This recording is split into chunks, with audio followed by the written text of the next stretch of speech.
What's going on, YouTube? Welcome back to another video. So this is my first attempt in doing a first-person view driving video, so bear with me if it's not as good. So I have I'm using a lav mic as well. So today I just picked up the car from my the mechanic, the Porsche specialist in my area, IPB Autosport. So they are the well-recommended Porsche gents, Porsche masters in the area, Sacramento area. I had one in the Bay Area when I lived there.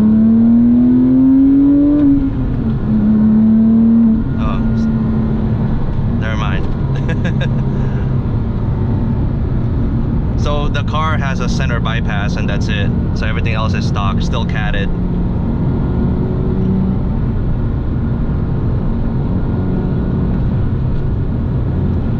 Center bypass and that's it. Sounds really good over when you go above 4,000 RPMs.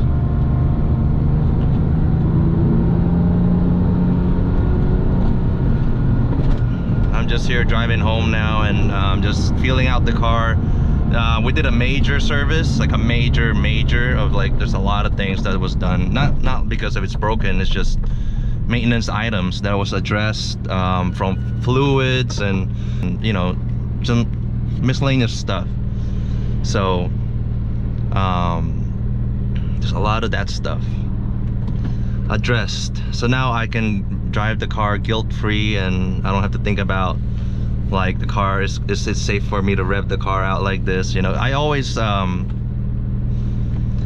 try to do this kind of stuff when I get a new car because I can't I just like that feeling of risk-free driving. I don't want to be like wait for something to break before I service it. So yeah, so I'm giving you guys just a feel of how it is inside here.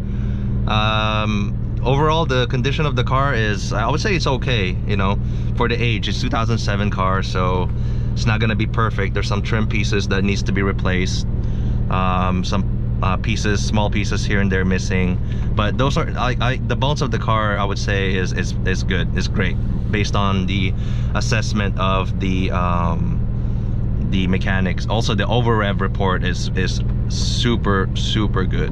So 32,000 miles, and whoever owned this prior to me babied the hell out of this car and didn't even rev it at all, or not much.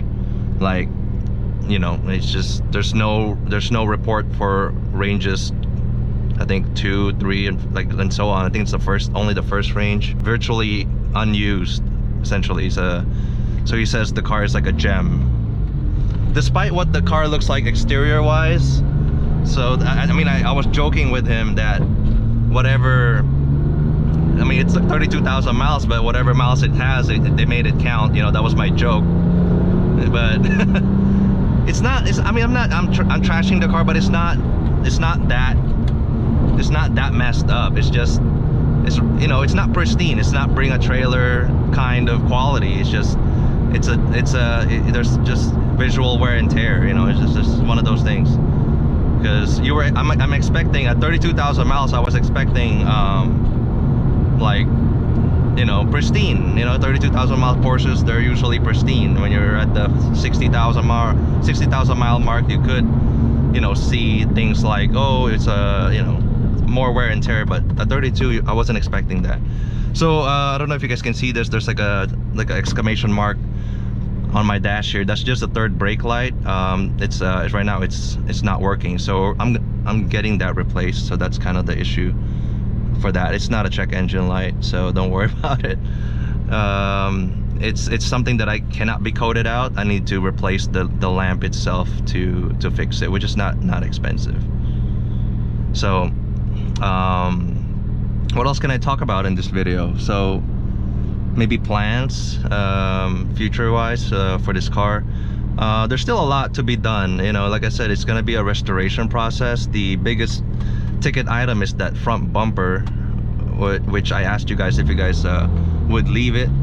Are you guys going to leave it or change it back to 997.1 GT3 spec For me, I mean, if it's a regular Carrera or whatever, I'll leave it.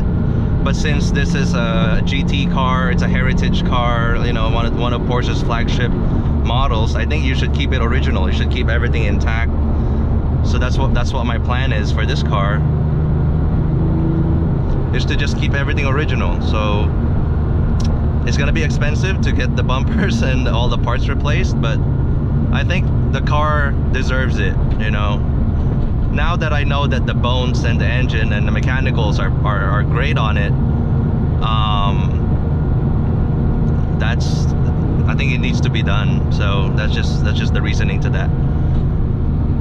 And that's gonna be a journey. I have to collect all the parts for the bumper and make sure whatever I have now can be reused or not. I'm not sure yet, so we'll find out. So what else? I just kind of want to go, I don't want to miss anything before we end this video, but overall the 997 is just, you know, I don't know what else to say about the 997. 997 has become, I think in my opinion, sought after people have lived with the huge Porsches for quite some time now, you know, starting with the 991. People are starting to miss how this size right here. Look at this size. It's just enough. It's perfect. It's like it's all you need. You don't need like a big horsepower huge car. This is 400 something horsepower. It's enough, you know, to push this car around. I mean, Porsche's 911s haven't always been about power and speed, really. It's about, I mean, it is about speed, but in terms of cornering speed and, you know, and all that stuff, it's not about straight line speed. So I'm just rambling in this video, so forgive me. This is my first time doing this POV style video, so next time I'll have my notes in front of me or have something planned out. But I just want to give you guys, I want to share with you guys the experience of me. This is the first time I've seen the car again. It's been at the shop since the first time it was delivered, because I pre-booked that appointment before the car even got here, because I know, like, as soon as I get it, I want it straight to the service, and then I want everything dialed in. I want everything corrected. So now that it is corrected, mischief. So now everything's everything is good now, that I can drive it, you know, stress-free, and we can start working on the cosmetics of the car. So Alcantara steering wheel condition is not bad. There's some pilling, you know, all around here and there, which I have a solution for that I'm gonna try. We're just gonna try to sand it down and kind of clean it with some Alcantara cleaner and see what happens. But the shift knob, I think I might have to replace. The shift boot is torn somewhere around here, so that one needs to be replaced. The dash is a little bit scuffed up. I have a source for a whole new center console, so I'm gonna probably replace it with something that's Alcantara. I'm still gonna try to not overspend, but I'm afraid I'm getting past that because of my stupid standards. People are gonna say, why don't you just buy the car that's already pristine? But I mean, it's kind of, yeah, that's true, but it's also kind of boring because there's nothing else to do. But, you know, like, you can't play with it because it's already a time capsule, and there's a satisfaction into going through this journey with the car and getting it to, you know, to the way you want. It's satisfactory to me. So there's a level of it's like a balancing act. Like, how much of a basket case can I tolerate, and how much can I fix, and stuff like that. So I think this one fits the bill, because as soon as I heard that mechanically it's sound, I'm happy. I like it. I like the car. And for how long I'll own it, I'm not sure. So I gotta live with it for a little bit and see if an RS is actually worth all that money from the GT3. So we'll find out.